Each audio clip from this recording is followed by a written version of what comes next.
మన ప్రభును రక్షకుడైన యేసుక్రీస్తు నామములో మీ అందరికీ నా హృదయపూర్వకమైన వందనాలు తెలియజేస్తూ ఉన్నాను. రండి, దేవుని వాక్యమును మనము ధ్యానం చేసుకుందాం. పరిశుద్ధ గ్రంథములో నుంచి యోహాను సువార్త 3వ అధ్యాయము 16-17 వచనాలు మనము చదువుకుందాం. దేవుడు లోకమును ఎంతో ప్రేమించెను, కాగా ఆయన తన అద్వితీయ కుమారునిగా పుట్టిన వాని యందు విశ్వాసముంచు ప్రతివాడును నశింపక నిత్య జీవం పొందినట్లు ఆయనను అనుగ్రహించెను. లోకము తన కుమారుని ద్వారా రక్షణ పొందుటకే గాని లోకమునకు తీర్పు తీర్చుటకు దేవుడు ఆయనను పంపలేదు. దేవుడు ఈ వాక్యమును మన వెడికిండ్లో దీవించి ఆశీర్వదించి ఫలింపజేయును గాక. చూడండి, ఇక్కడ యోహాను సువార్తలో ఉన్నటువంటి మంచి మాటలు మనం చదువుకున్నాం. దేవుడు లోకమును ఎంతో ప్రేమించినటువంటి వాడు. లోకం అనగా లోకములో ఉన్నటువంటి ప్రజలను, తన పోలికగా సృజించబడినటువంటి ప్రజలను దేవుడు ఎంతగానో ప్రేమించినాడు. ఎంతగా ప్రేమించినాడంటే తన ప్రాణం పెట్టునంతగా ప్రేమించినాడు. శిలువ మరణం పొందినంతగా ఆయన దేవునికి విధేయతను చూపించినటువంటి వాడై ఆయన శిలువ మరణం పొందినంతగా మనలను ఆయన ప్రేమించినటువంటి దేవుడై ఉన్నాడు. గనుక మనలను ప్రేమించినటువంటి ఆ అద్వితీయ కుమారునిగా పుట్టిన వాని యందు విశ్వాసం ఉంచువాడు నశింపక నిత్య జీవం పొందినట్లుగా యేసు ప్రభు అనుగ్రహించబడ్డాడు. యేసు ప్రభు ఈ లోకానికి ఎందుకు వచ్చినాడు? ఎందుకు ఆయన మనుషులను ప్రేమిస్తున్నాడు? ఎందుకు అనంటే ఆయన యందు విశ్వాసం ఉంచువాడు నశింపక నిత్య జీవం పొందినట్లుగా అనుగ్రహించబడ్డాడు.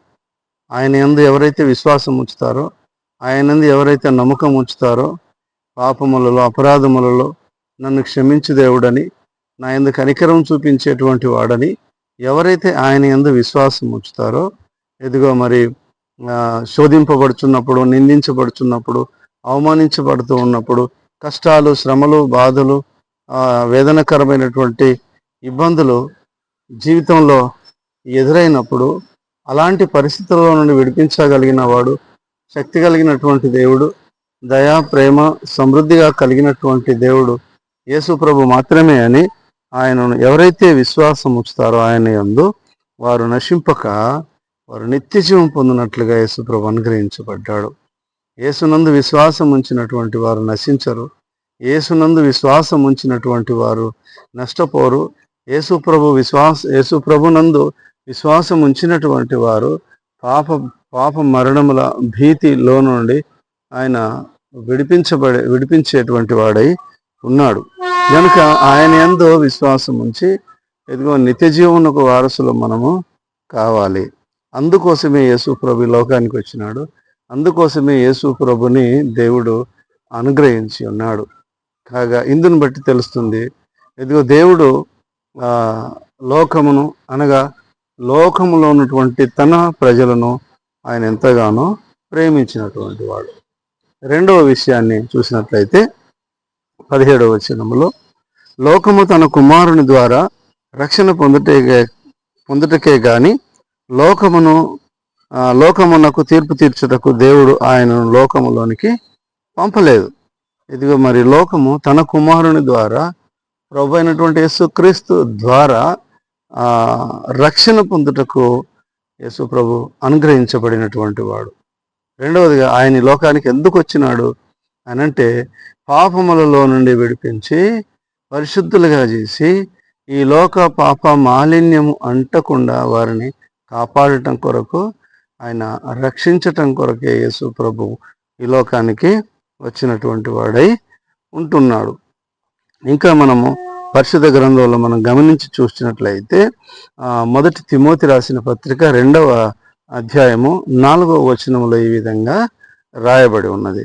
ఆయన మనుషులందరూ రక్షణ పొంది సత్యమును గూర్చిన అనుభవ జ్ఞానం గలవారై ఉండవాలని ఇచ్చయిస్తూ ఉన్నాడు.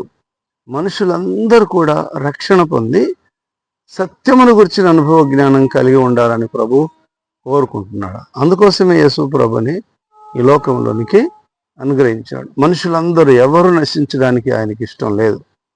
ధనికులు, బీదవారు, ఆరోగ్యవంతులు, రోగులు, ఇదిగో మరి చిన్న పెద్ద, ఆడ మగ, దేశీయ స్వదేశీ పరదేశీ అనేటువంటి తేడా లేకుండా మనుషులందరూ కూడా రక్షణ పొందవలనని మరి దేవుడు కోరుకుంటున్నాడు.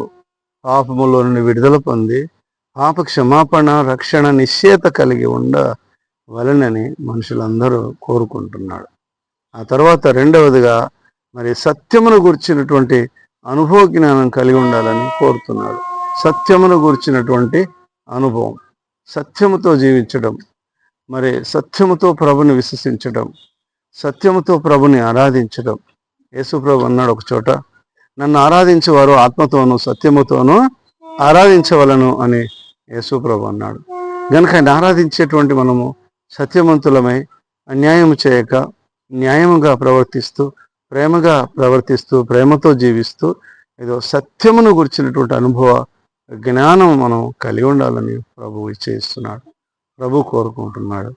గనుక వినుచున్నటువంటి దేవుని బిడ్డలారా, ఈ వీడియో చూస్తున్నటువంటి దేవుని బిడ్డలారా, ఎదుగో మరి యేసు ప్రభు ఈ లోకానికి ఎందుకు అనుగ్రహించబడ్డాడు అని అన్నట్లయితే, ఎదుగో మరి లోకము తన కుమారుని ద్వారా ఏదో రక్షణ పొందడానికి యేసు ప్రభుని లోకానికి అనుగ్రహించబడ్డాడు.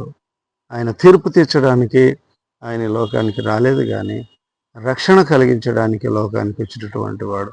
ఆయన ఎంతగానో ప్రేమించి తన ప్రియకుమారుడైన యేసుక్రీస్తుని లోకానికి పంపించినటువంటి వాడై ఉన్నాడు. అంత మాత్రమే కాదు, మనుషులందరూ రక్షణ పొంది సత్యమును గురించినటువంటి అనుభవ జ్ఞానం కలవారై ఉండాలని దేవుడు కోరుకుంటున్నాడు. దేవుని యొక్క బిడ్డ, మరి అలాంటి స్థితి నువ్వు కలిగి ఉన్నావా? దేవుని యొక్క ప్రేమను గమనించు. యేసు ప్రభు యొక్క దయా వాత్సల్యత, ఆయన కృపను ఎదుగు నువ్వు గమనించు.